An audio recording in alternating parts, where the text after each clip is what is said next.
The Persona series started off as a spin-off of a very niche JRPG franchise called Shin Megami Tensei. Over the years, Shin Megami Tensei became fairly popular after hit releases like Shin Megami Tensei 3 Nocturne and spin-off titles like Digital Devil Saga or even Devil Survivor on the DS. One spin-off title quickly became very popular, even more than mainline SMT, and of course, that spin-off is now well known as its own franchise, Persona. What is the appeal of Persona? Why are Persona games ranking so high on review sites? Most importantly, what makes Persona so special for fans? We'll find out in today's video. Before I jump into the swing of things, let me give you all a quick background of my experience with the franchise. I started Persona after I got a PSP at a fairly young age. I was always into RPGs growing up, but Persona didn't really click with me at first since I got the remake of the original Megami Ibunroku Persona. That was a PSP remake. It was too hard for me at that age to comprehend and understand where to go and what to do in game. A few years later, I got a copy of Persona 3 on PS2, and that's when my journey started as a huge Persona fan and ATLUS fan as well. After playing Persona 3, I jumped straight into P4, which was out at that time, and then it took a few years, but I got the PSP out of the closet to finally replay Persona 1 and then got Persona 2 Innocent Sin. Now at 25-year-old, I've enjoyed all mainline Persona games. I beat a bunch of spin-offs like Persona 5 Strikers, Tactica, Persona 4 Arena, the Persona dancing games, and more. Persona really is special to me. Hey, I've been running a YouTube channel fully dedicated to ATLUS for almost 5 years at this point, with weekly videos on Persona, SMT, and more. The first aspect of Persona that I want to discuss today is the look and feel of these games. All Persona games have a standout color, which is very present in each one of these games. Persona 1 is purple, Persona 2 is orange, 3 is blue, 4 is yellow, and 5 is red. As soon as you start off any of these games, you are hit with a fantastic opening where you encounter most main characters and get a glimpse of how amazing this game will look and sound. Menus are flashy, and the user interface in general in these titles are absolutely stunning. Something that most fans and reviewers of these games will certainly mention when talking about them. To me, the first thing that hooked me with Persona is the characters. Characters are mostly designed by legendary ATLUS artist Shigenori Sojima, and man do they look great. Recent titles have English voice acting for these characters, and ATLUS is really good with picking great and fitting voice actors for their characters to make them feel very much real and alive. It doesn't matter which Persona game you play. All the games have a very strong cast of characters where every party member has their importance to the main events of the game and can relate to the MC in some way, shape, or form. The protagonists are all silent for 99% of the games, and that is also intentional. It allows the player to put themselves in the shoes of said character.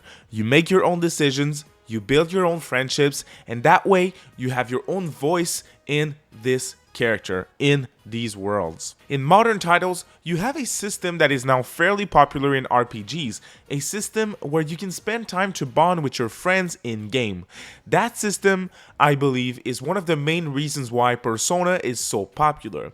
As you progress through the games, you will meet new characters, and during your free time, which we'll talk about more in just a second, well, you can choose to spend time with these characters.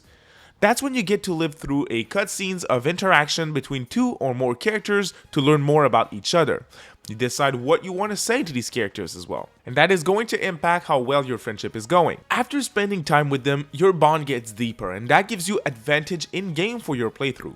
These events are called social links or confidants, depending on the game you're playing. There is also dating in these social links. When you reach a high social link level with a character, sometimes you get the option to decide whether or not you want them as your partner or just as a friend. I strongly believe that this gameplay loop is a main appeal for fans of the Persona series, especially people who tried Persona as their first RPG. You heard me talk about free time in Persona. That comes from the structure of the game, which is set in a calendar system. The calendar system is a simple way for the developers to control the pacing of the game and to make it feel like you really are spending time in these worlds, in other worlds. In the small town of Inaba in Persona 4, when you aren't progressing through the main story, you can find missions to complete. You can go fishing, you can do gardening, you can cook, and a lot more. In Shibuya, in Persona 5, you can go to restaurants, you can find a job, you can work to gain money, or you can craft tools to help you progress in dungeons. In Persona 3's Tatsumi Port Island, you can go shopping in the mall, you can use your computer, you can watch DVDs or go to the arcade. All those activities take some of your time and will make you progress through this calendar system. Same thing as spending time with your friends for a social link. I believe the calendar system is the other main reason as to why people are drawn to the Persona series.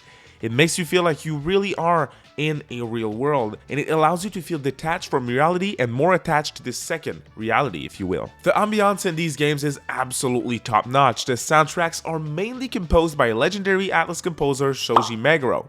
I know a few people who have yet to play Persona games but are still fans of the music because of how good it is.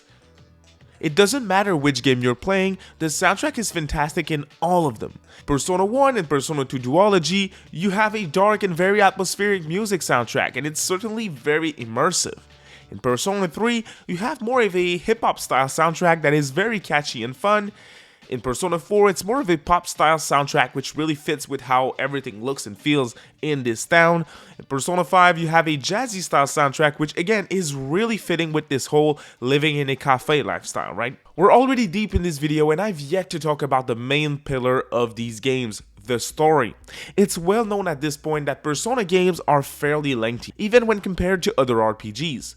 That's because the story of these games is very in-depth, which creates a lot of excitement and intrigue for the player to learn what's going to happen next. I know I told this story before, but I remember skipping classes in college because I needed to know what would happen with Akechi in Persona 5, what's going to happen next, you know, the original P5. It really hooked me, and very early on too. It's the same thing for all the games, Persona 4 being the standout in my opinion because it's right up my alley since it's a murder mystery story in a small town, a rural town, the town of Inaba. The stories tend to tackle social issues as well, which again makes them feel interesting and relatable at the same time. Another way that the Persona team made sure to make the player feel in this world is by giving them the power to affect the story. If you decide to spend too much time doing side activities, you ignore the main plot, it is going to impact your ending in a catastrophic way. If you don't give the right answer during important story moments, this will also impact your ending. Having so many endings also adds to the replay value of these games. Whenever I replay a Persona game, I make sure to get an ending that I haven't seen before. Playing through the main stories of Persona games is a very special journey from start to finish. These games are able to bring emotions out of players. Persona 3 made me cry, and when I replayed Reload last year, I shed a tear again. The stories are very well written and the players can feel that. Every time you finish a Persona game, there's this weird feeling of leaving friends behind. That's what makes Persona so special and different from other games to me. The battle system in these games is super addictive and fun. Persona games helped keep the turn-based RPG genre alive in a way. The combat system is the one more system. When you exploit an enemy weakness, you gain an additional turn. If an enemy blocks, repels, or drains one of your attacks, you're in trouble, you're gonna lose turns. It's a simple combat system to understand at first, but a hard one to master, especially when combined to all the Persona mechanics that I'm about to describe.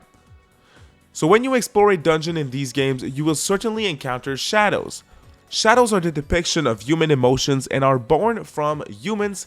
They are also the main enemies in these titles.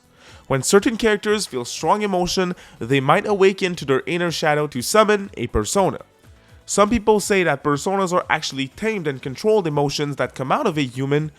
All Persona games have different ways to describe shadows and persona from my understanding, but in all these games, the main character is the only one who's able to carry different personas at the same time, which is what makes them special. There is a different way to gain new and different personas in all the games too.